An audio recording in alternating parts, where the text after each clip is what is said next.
The September air carried the acrid smell of burning rubber and cordite as Private James Morrison crouched behind the shattered remnants of a brick wall.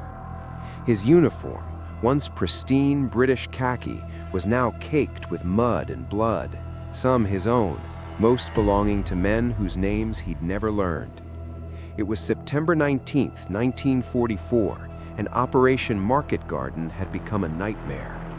3 days ago, James had parachuted into the Netherlands with the 1st Airborne Division, part of the ambitious Allied plan to seize key bridges and end the war by Christmas.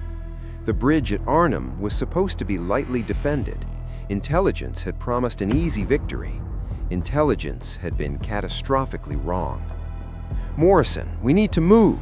Sergeant William Davies crawled up beside him, his face blackened with soot.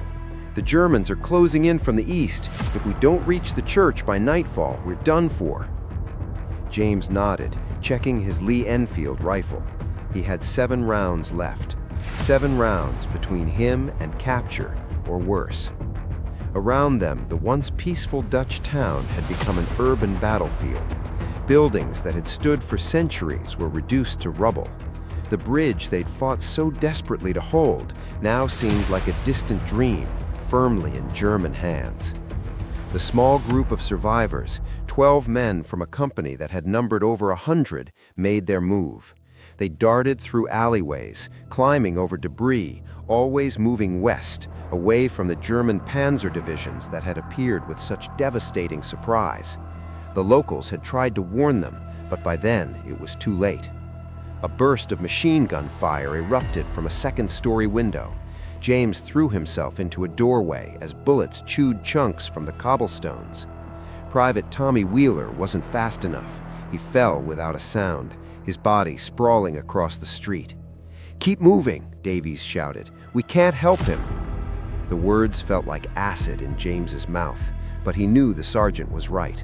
Survival meant making impossible choices. They'd learned that lesson dozens of times in the past 72 hours. They reached the church as darkness fell. St. Eusebius Church had once been a symbol of faith and community. Now its stained glass windows were shattered, and its walls bore the scars of shell fire. Inside, they found 24 other British paratroopers, along with 3 wounded men lying on makeshift stretchers. "Any medical supplies?" Davies asked the lieutenant in charge. "Almost nothing. We used the last morphine an hour ago." The lieutenant looked like he'd aged 10 years in 3 days. "Radio's dead, too. We're cut off." James slumped against a pew, exhaustion crashing over him like a wave. He pulled out a crumpled photograph from his breast pocket, his wife Margaret and their daughter Emily, taken in their garden last summer. Emily had just turned 3. Would he ever see them again? "Morrison, you're on watch. East window, 2-hour shift." Davies' voice cut through his thoughts. The night crawled by with agonizing slowness. James stared into the darkness, watching for movement, listening for the rumble of tanks or the march of boots. German patrols passed twice, close enough that he could hear their voices. His finger rested on the trigger, but Davies had been clear: don't fire unless absolutely necessary. One shot could bring the entire Wehrmacht down on their position. At dawn, a Dutch civilian slipped through a side entrance. The woman, perhaps 50 years old with graying hair, spoke in broken English. "I am Anna. I help you. Germans, they look for British soldiers everywhere. You must hide." "Why would you risk helping us?" the lieutenant asked. Anna's eyes hardened. "The Nazis, they take my husband last year, shot him for hiding Jewish family. I cannot stop war, but I can help good men survive."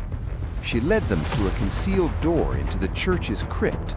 The space was cramped, damp, and dark, but it was invisible to anyone searching above.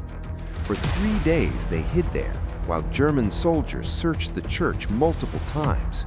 Anna brought them food and water, smuggling supplies under the noses of the occupiers. On the 4th night, she brought news. "British are retreating across the river. Tonight, there is chance to escape, but dangerous, very dangerous." The lieutenant gathered the men. Anyone who can walk makes the attempt.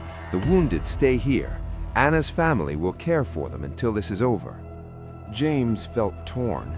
Leaving wounded comrades felt like betrayal, but staying meant certain capture. He thought of Margaret and Emily. He had to try. Under cover of darkness, Anna guided them through backyards and gardens, avoiding German checkpoints through routes only a local could know. They crawled through drainage ditches, waded through icy streams, and pressed themselves flat against walls as enemy patrols passed meters away. At the Rhine River, chaos reigned. British and Polish forces were conducting a desperate evacuation under heavy fire. Boats crossed and recrossed the dark water, each journey a gamble with death. "Go, now!" Anna pushed them toward the riverbank. "Be safe. Tell world what happened here." James never got to thank her properly. He was pulled into a small boat with 7 other men, and they pushed off into the current. Tracer rounds sliced through the air above them. Artillery shells threw up great fountains of water. The boat rocked violently, and James gripped the sides until his knuckles were white. Halfway across, a shell exploded 10 meters away. The blast wave nearly capsized them. Water poured in, and they bailed frantically with their helmets, while the oarsmen rowed with desperate strength. Then they were across, scrambling up the far bank into Allied lines, safe, alive. Of the 10,000 men who had landed at Arnhem, fewer than 3,000 escaped. The operation was a failure, and the war wouldn't end by Christmas. But James Morrison had survived against impossible odds, aided by courage, luck, and the humanity of a Dutchwoman who risked everything to help strangers. 50 years later, James would return to Arnhem with Emily, now a grown woman with children of her own.